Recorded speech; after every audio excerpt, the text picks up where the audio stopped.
स्वागत है आप सभी का अखंड भारत टीवी में। मैं हूं आपके साथ निशा लखवाल और रुक करते हैं इस वक्त की बड़ी खबर का। पहले तो इस सोच को मैं प्रणाम करता हूं, इस संकल्प को प्रणाम करता हूं। महर्षि आप जब परमार्थ निकेतन आए और सनातन धर्म संसद परमार्थ निकेतन में गंगा के तट पर आपने आयोजित की, भारत के बड़े बड़े संत वहां पर आए और जब मैंने आपके संकल्प को देखा मुझे लगा समय आ गया है। लेकिन आज अगर कोई संकट है सबसे बड़ा तो वो सोच का संकट है। उस सोच के संकट को दूर करने के लिए हमें एक बड़ी रेखा खींचनी है। बड़ी रेखा खींचना ही समाधान है।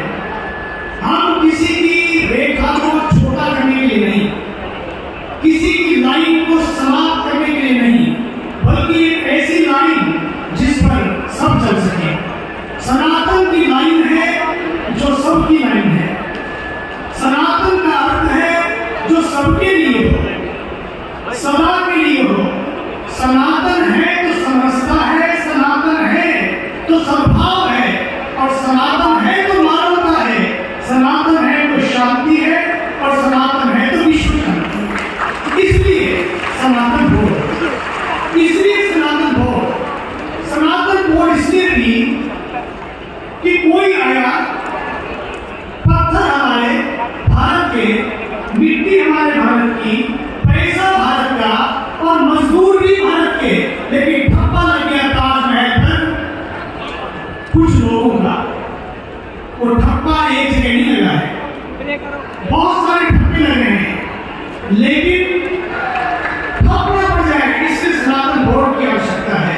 और मैं आपको विश्वास दिलाना चाहता हूं, जब तक भारत के पास ऊर्जावान, तपस्वी, यशस्वी प्रधानमंत्री के रूप में श्री नरेंद्र मोदी जी हैं, भारत के ऊर्जावान गृह मंत्री अमित शाह जी हैं, उत्तर प्रदेश में हमारे आदरणीय श्री योगी जी हैं, विश्वास मानिए किसी के साथ बुरा नहीं होगा।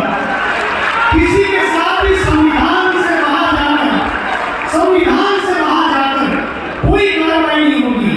संविधान का अर्थ है जहां सब समान, सबका सम्मान, और यही है सनातन का विधान, और यही है इस देश का संविधान।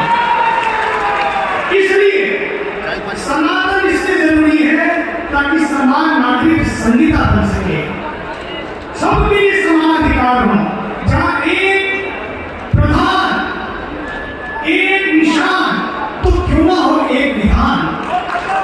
एक विधान का नाम ही है वक्फ बोर्ड में संशोधन। वक्फ बोर्ड क्या है? केवल 30 सेकंड में। वक्फ बोर्ड क्या है?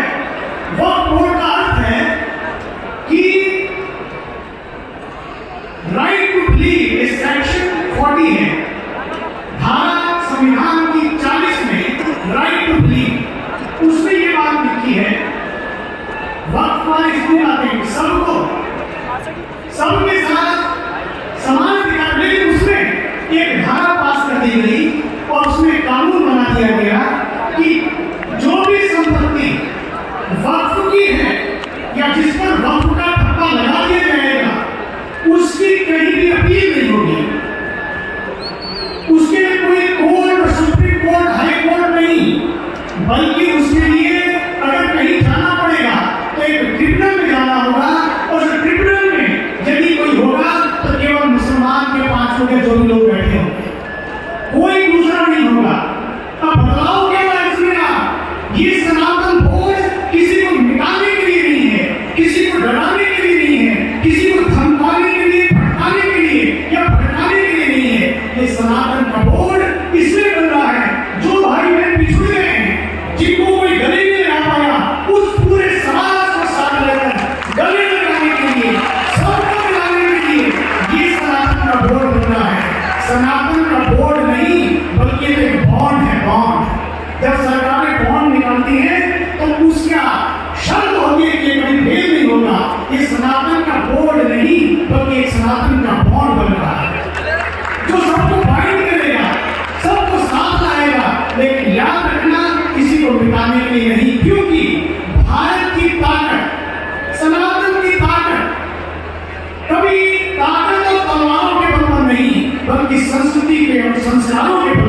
आगे बढ़ी है।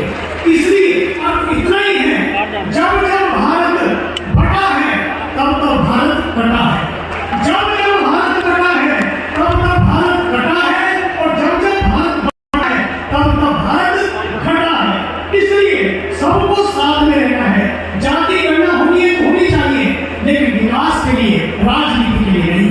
विकास के लिए जाति गणना हो, लेकिन राजनीति के लिए नहीं। आइए, चुनाव से पहले दल और चुनाव के बाद देश अपनी अपनी पार्टी से लड़िए, लेकिन जब चुनाव हो जाए तो केवल देश की बात करें और सब मिलकर आइए। यही सनातन मोर्चा चाहता है, यही हमारे आदरणीय, जब भी मेरी बात हुई हमारे आदरणीय देवकी नंदन जी यही चाहते हैं कि बस बात मथुरा की हो, काशी की हो, सबकी हो, संविधान सम्मत हो। संविधान इस देश का समाधान है और सनातन बोर्ड उस संविधान के साथ है। ऐसी ही और वीडियो को देखने के लिए चैनल को सब्सक्राइब कीजिए, वीडियो को लाइक कीजिए, कमेंट कीजिए और शेयर कीजिए। धन्यवाद।